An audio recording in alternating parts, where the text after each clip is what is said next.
Hey, happy September, everybody. It is actually my birthday the day after this video comes out, so I might be a little bit occupied this week, but hey, otherwise, I am generally back. It might not have been that obvious, but I was kind of away for the entire month of August, other than a bed session underneath the duvets, apparently, talking about D23. But yeah, let's talk about D23 a little bit now that a little bit of time has passed, eh? Because of all the things announced at D23 the other week, the real out-of-nowhere what-the-hell moment, I would argue, is got to be the announcement of The Incredibles 3. And surprisingly enough, it really wasn't on my bingo card.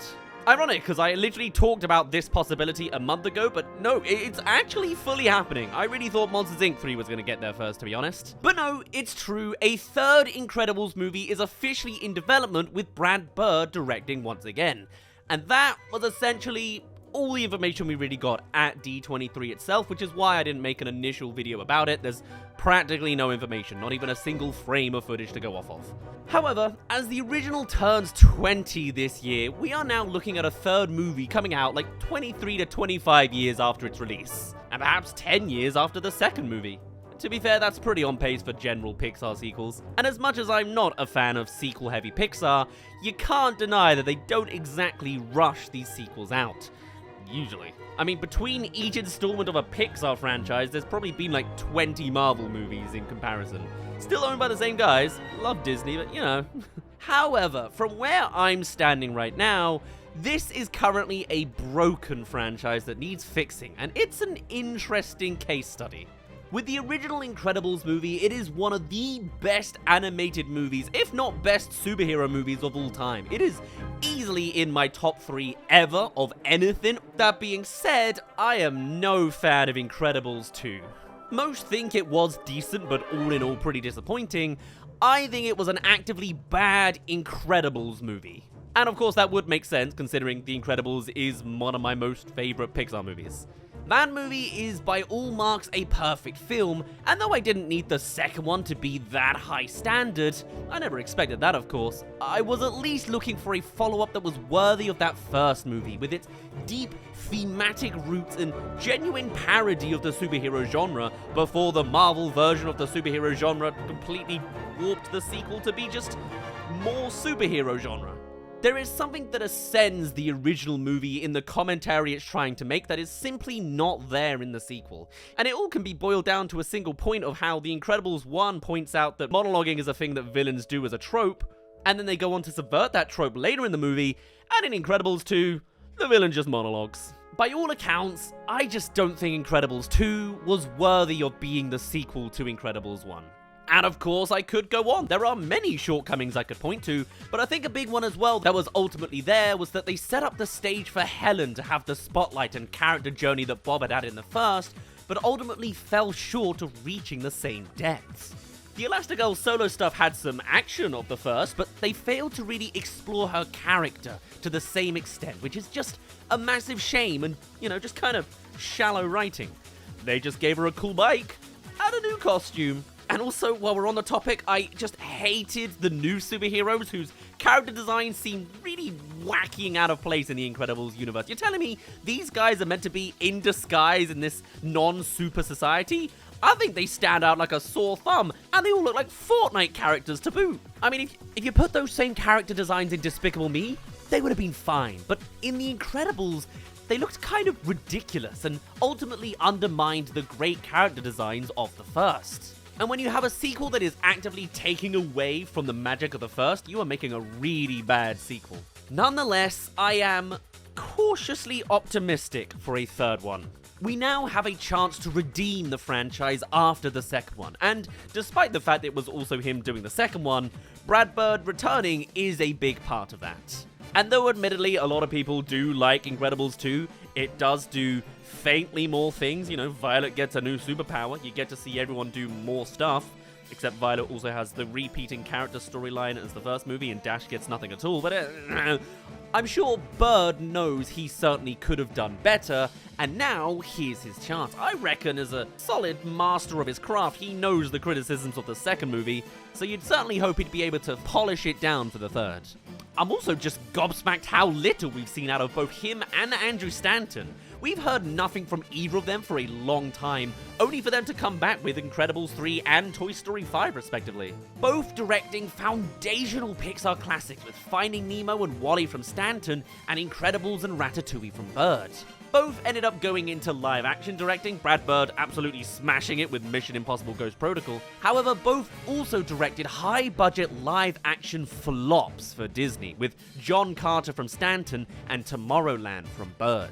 And I really hope that's not why we haven't heard a lot from them. They're clearly both formidably talented guys, and it just seems a shame that the only smidge of work that we've had from them in recent years are two upcoming legacy sequels. Considering these are the guys that directed the Pixar greats, it's a shame that we haven't seen more from them to make more original greats. Are they even the reason that we don't have greats these days? Inside Out 2 not included? Either way, while I'd rather them working on new things, I am glad to see Brad Bird back directing the third Incredibles movie. I think if anyone else was put in a director's chair, it would just inevitably feel wrong, and I'd certainly be a lot less optimistic and a lot more cautious with that decision. And I hope he takes the opportunity to go a very different place with the storytelling. There's a handful of things they could do, and I'd be quite open-minded to seeing all sorts of things, depending on how distant and varied they'd be willing to go. For one, I wouldn't be too upset if we were to, go forwards a few years. Especially with this ending up potentially as a full 25-year anniversary on from the original. It would certainly seem like a missed opportunity if we just revert back to the characters still frozen as the same age, a la Despicable Me or something. The voices of Bob and Helen are significantly older now because 20 years since the original is gonna do that to you, and you could already kind of hear that aging in Bob with the second one. Age him up just a smidge and it'll be a lot less jarring. Not everything has to follow the Simpsons frozen in time approach. I mean, even in The Simpsons, that's now backfiring as Marge can barely speak anymore and Homer's been retconned as a 90s kid. The Incredibles has an easier time not attaching itself to a particular time period, and though The Incredibles does have a pretty definitive time period being the 1960s, linking to the sort of golden, silver, and bronze era of comics, I think moving it a little bit further along isn't exactly going to ruin the entire aesthetic of the movies. And it could be great to see that family dynamic shift. Get Violet to that Katie Mitchell age where she's about to go to college. Dash just hitting puberty is inevitably going to be an obvious nightmare of its own. And meanwhile, Jack Jack as a full-blown child now and not just a toddler might take away from the fact that they're completely unpredictable. But I think 6-year-olds can be pretty unpredictable as well. I mean, I was a bloody whirlwind when I was 6.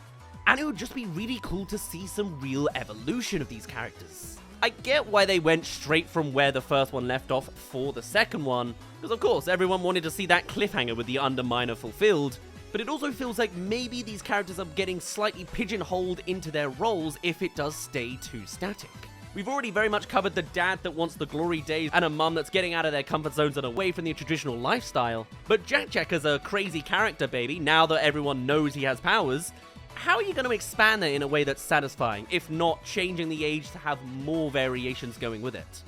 Is it just going to be that they're surprised again when more powers show up? How do you make it less samey considering the sequel is already going over so much samey territory from the first? And otherwise, I think it could just be cool to actually see some time pass. As to whom should be focused on in this one, we've covered now the two parents, so maybe it could be one of the kids in this one. I mentioned aging Violet up to about to go to college age, and I think this is such an interesting part in a family's life cycle, as we saw in Mitchells vs. Machines. I'd love to see how the Pars tackle this kind of issue. The closest kind of connection we have with that is maybe Dash running a race at the end of the first movie, where you see them supporting someone from a distance but evidently being anxious the whole way through. What does Violet's more reserved character, who's literally able to fulfill her insecurities of feeling invisible, want out of her family at that age? Based on the previous couple movies, maybe Violet is actually struggling a lot more with the idea of moving away from family. Hello there, thank you for making it to the halfway mark of this video. You know how the drill goes at this point. Do subscribe if you haven't already to keep up with any other animated movie news and opinions. I'm now back from my August break. I'm going to be back to uploading pretty regularly after this point. I got a few new changes and ideas I'm going to be bouncing around, so stick around if you're interested in seeing some new territory for the rest of the year. But otherwise, tell me your thoughts about Incredibles 3, good, bad, and what you expect, and I'll let you get back to the rest of the video. Now, the other element that would be interesting to see some change in is the lifting of the superhero act. I mean, this just makes total logical sense, right? I think we've now seen enough of the superheroes hiding plotline to the point that they literally reverted it at the end of the first movie to do it again in the second movie. For some, maybe this is an essential for an Incredibles movie. For me, on the other hand, I'm good to now move on from it personally. After the first one set us up for that to resolve, the second one just stayed sat in that lukewarm bath. Furthermore, by the end, I'd argue we're in an even better place to move on from that, and that expands all sorts of storytelling opportunities from there. Let's see how our favorite superhero family operates in a world where superheroes are ripe once again. Maybe there's a bit of an X-Men vibe, where there's some division between those with power and those without. After decades of superpowered people being closeted, that element of coming back into the world would add some tension. You can still kind of do the hidden in disguise territory, but they're allowed to come out, and it's not a legal thing anymore. It's a personal relationship thing. Maybe that's a whole story of Violet specifically coming out to her fellow new college friends as a superhero. I mean, you could certainly go in some great new modern directions with storytelling like that. Very much stepping on X-Men's toes there, but hey, it's all an allegory. I think that the gist of my preferences for this movie is simply moving the story forwards and just not doing it again like the second movie did. I want to see growth physically, emotionally, and also societally in the world building of the Incredibles franchise. However, there is one avenue that they could also go down which would completely undermine all of that. Do not, for the love of God, pull a somehow syndrome returned. Please, oh please. I know we don't actually see him get sucked into the jet turbine. That's because it's a family movie, not as an excuse to bring him back later. The loopholes to bring him back would be laughable, but that doesn't mean it's impossible that they would go for that. Of the many things that didn't work in Incredibles 2, a weaker point for even the people who liked it was that the villain did not get to the same levels as Syndrome. Screenslaver was a cool idea, though perhaps not the safest execution in a world of epilepsy. Nice one, guys. However, the twist and motivations behind it just weren't the one. Consequently, we are in the danger zone of Pixar thinking, if only Syndrome worked for these movies, let's just bring him back. Yeah, let's just not. Just because the last villain didn't quite live up to the mark doesn't mean you can't find a compelling follow-up villain for these movies. We've had two villains who are envious of supers. What about a super who breaks bad? Even in the Glory Days sequel of the original, we didn't see any bona fide super villains with powers. You had Bon Voyage, sure, who dressed for the part, but didn't seem to have any other powers other than bombs and some makeup. And it would fit very thematically to the societal changes of the world if suddenly now supers are allowed and there are some super villains because of it. You could do all sorts of quirky, parodious characters like someone like Bon Voyage, but actually a super, to be just a really fun, quirky villain that could go into some serious good messaging on the side. That's what Incredibles did best the first time round. And in defense of keeping the superhero acts in force, what would happen if supers weren't allowed to do hero work, but then a villain turns up with superpowers? You could argue that's the end with the Syndrome sequence, but do it properly with an actual super and it's totally different. But in a way that could be actually interesting to explore. Better still, what if the villain was a super who was directly let down by being oppressed of using their powers? That is a great motivation for an Incredibles villain. I mean, why wasn't that in Incredibles 2? I get why they may not have done so yet, as it would undermine the fact that supers are ultimately a force for good. Hell, the plot of the second one was framing the supers as bad to try and slow lifting the superhero act. So, particularly in a world where they have just scrapped the act, what happens when an actual bad super turns up? Just because heroes are allowed back out of the Batcave doesn't mean that the wrong person would just let go of the decades of suppression. The world of The Incredibles provides the perfect conditions for this kind of character, and I would just love to see that story told. Plus, I just think another supers make us look weak type villain will just come across as another pale inflation of Buddy. Depending on their powers, it also provides the opportunity to a villain that is also a physical match to The Incredibles, who doesn't need to rely on gadgets to defeat them. I've loved that The Incredibles villains have had more in common with the James Bond tier of bad guys, as after all, this is more of a spy parody than a superhero parody, but even still, it would be great to see a genuine super villain on the scene. Just give us a spy villain with superpowers. Or make it that they have some interesting relationship with powers, like instead of being able to recreate powers with gadgets, they have an ability to take powers away or something. And then you have that whole element in there to play around with the character dynamics and relationships with all the characters you're telling in this new story. I don't need to see the Incredibles universe version of Thanos, but give me a Magneto or Green Goblin level villain. They may not go there, but I'd at least find that interesting. It's not Evelyn Dever, you know? And it's certainly better than Syndrome miraculously surviving, or worse still, having a child that's never been addressed who's taken on his exact identity, or he made a robotic clone of himself secretly in his lair or something. Mind you, whoever the new villain is, I wouldn't necessarily be opposed to them acquiring all of Syndrome's assets that he left behind. Like, what happened to that island of super advanced equipment? I've already heard the theory enough that the new Incredibles family was actually owned by Syndrome due to the waterfall feature he's got in his garage. Oh yeah, and while we're talking about the logic of other external elements of the world, don't do something like Gazer Beam faked his death and snuck in and did some other background things to bring that plotline around.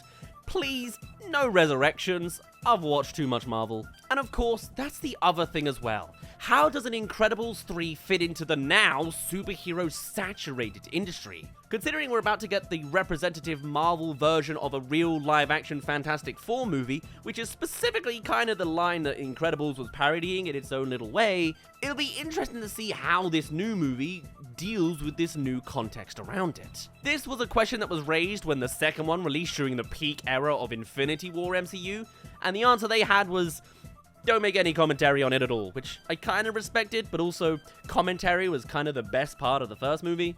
However, in a world where pop culture has a fundamentally different view of superheroes now, and arguably more negative in recent years, will any commentary on this show up in the third movie? Will there be an Avengers-type force in the Incredibles universe? I can kind of understand either way on that one. If there's a story to tell there, then go for it. However, I think Pixar have generally had the right approach of keeping this world isolated from that exact vibe and just telling stories that make sense in that world. It clearly works for The Boys to directly parody heroes, but Incredibles seem to be doing just fine inventing its own characters. Even with the Fantastic Four, the common comparison for the Incredibles, the movies are never trying to be a satire on those specific heroes. It's simply putting similar powers into a family context. Now onto a nitpick of sorts, but it has to be said, can we just forget the heroes with the weird Illumination character designs of Incredibles 2? I'm sorry, but these guys just didn't fit with the Incredibles world for me. You can have wildly shaped characters in these movies, look at Edna Mode or Mirage, but the vomiting frog guy? Ugh. These characters look so jarring next to Elastigirl, and even Bob Odenkirk's character, yes, I've forgotten his name, Dever, Mr. Dever. It's not the thing that was essential to the movie's quality, but it certainly didn't help from where I was standing. It did just look like you'd put some Despicable Me side characters into an otherwise incredible style render, which just didn't work. In fact, Gru would have actually fit in a lot better, ironically, I bet.